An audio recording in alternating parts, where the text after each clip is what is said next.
Welcome to Subramani. I have made many videos, I think 7 or 8 videos on my investing mistakes and why, what went wrong with my portfolio. What are the investing mistakes? I mean, holding on to shares too long, then being not using Excel for calculating, but using my brain, right? So some of those mistakes I've made, uh, and I've made 7, 8 videos on that, right? So today I thought I will tell you what worked for me, right? A lot of things didn't work, a lot of mistakes I made, but still it allowed me to retire at the age of 39, right? So what really, what worked, what did not work. So today I'm going to talk about what worked. So when I started out in life, I realized that when I'm on my own, it is very scary to spend money, right? It's very scary because you don't know whether next day that much business is going to come. So as a chartered accountant also, you know that you have long-term engagement with clients, and there is no reason for you to worry whether the next month the money will come. But unlike a guy in service who is sure that next month he'll get exactly the same amount as salary, and when we guys started out in our lives, it was about 2,500 rupees salary, then some profession tax and income tax and all would get cut.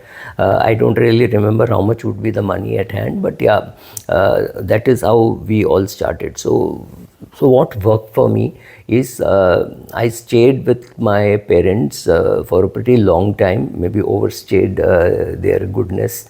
So I definitely saved something on rent. It was a good location and all that. So that worked. It worked that I earned well and I saved very well because, like I said, it's scary to spend when you're on your own. When you're in service, it's easy to spend money because next month you know the money is coming. By the way, guys, please subscribe to the channel, hit the bell icon. So I think I forgot to say it at the beginning. So having a good salary and having a high savings rate, which means I also married right, because my wife and I had a very high savings rate.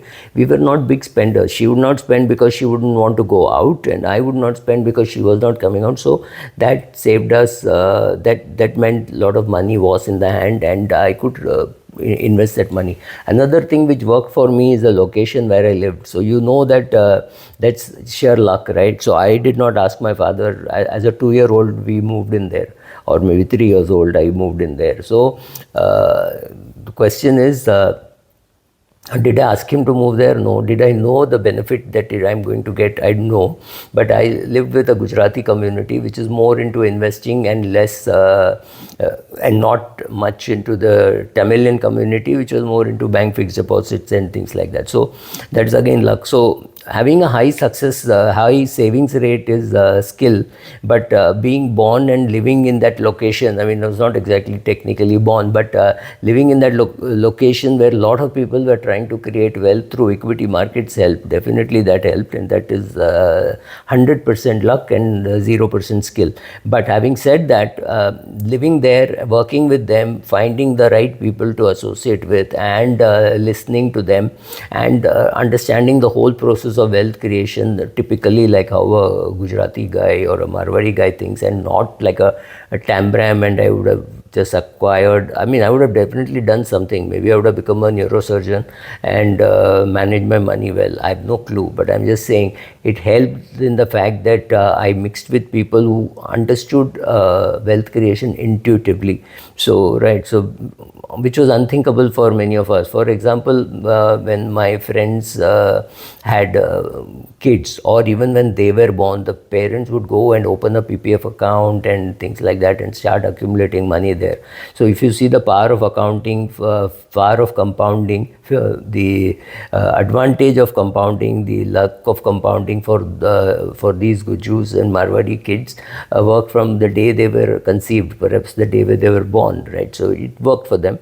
Then you realize that a lot of these things are transferable. You can also learn. So learning is something which I would think is 70-80% luck and 20% skill, right? So it's not that it's not very difficult to understand the difference here between skill and luck.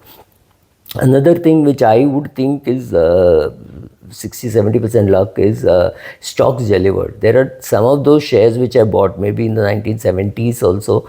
Typically, I think Reliance and HDFC Limited are the 1970s purchase, right? So 1978, 79, 80 is when HDFC came out with an IPO. I think they came in 78 and they came in 80.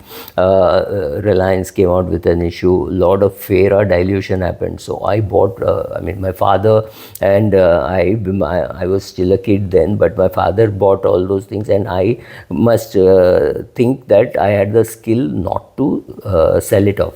So when stocks are delivering, when shares are delivering, sitting tight and not interrupting the power of compounding also worked, right? So again, picking up right stocks, must thank George Fernandez for it, because he did the FARA dilution. He forced the Fiber and Procter and Gamble and HUL and Colgate to get out of the country, and they had to then get their shares listed, right? So participating in that was sheer luck. I didn't know MNCs will do well. So, but afterwards, in retrospect, it looks like, oh, it is so simple. People have to use toothpaste, people have to use shaving blades, people have to use shampoo. That's true. But last 5 years, if you see, Colgate may have outperformed Gillette by a mile. So, knowing which share to buy, and it's useful, but I think again it is something like 80% luck or 70% luck, and the balance is skill. Then I made, when I was investing when in the 70s, 80s, 90s, even in the 2000, you did not know that a simple index fund will give good results, and there were no index funds that time, right? UTI was perhaps the only mutual fund in the 1970s which people have heard of, but other than that, slowly 94, 95 other mutual funds and all came. So for me, keeping cost of investing low does not arise, because I don't even look at one transaction where I think my broker did it for brokerage. So I think finding a good broker was another important thing. I still use him. I first used him in 1978 or 79, let us say 79, which means 21 plus 25, 46 years I have not looked at using somebody else. So I also kept it very basic, saying, okay, these shares are doing well, so this is a good pattern. So bought some MNC shares, bought some good companies with good reputation, and then some banks approached me to do some equity research and stuff like that. So that was another way, because I was doing all that equity research. I knew perhaps intuitively that it will work for me, right? So it will work for me.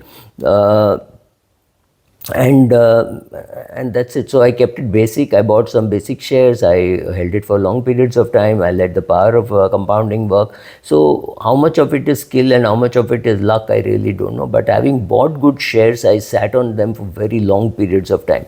Even now I have shares which have been in my portfolio for 45 years and 50 years, right? So things like that. So yeah, so these are some of the things which worked. A lot of things which didn't work is, of course, I have separate videos on that, so maybe you should watch that. Thank you.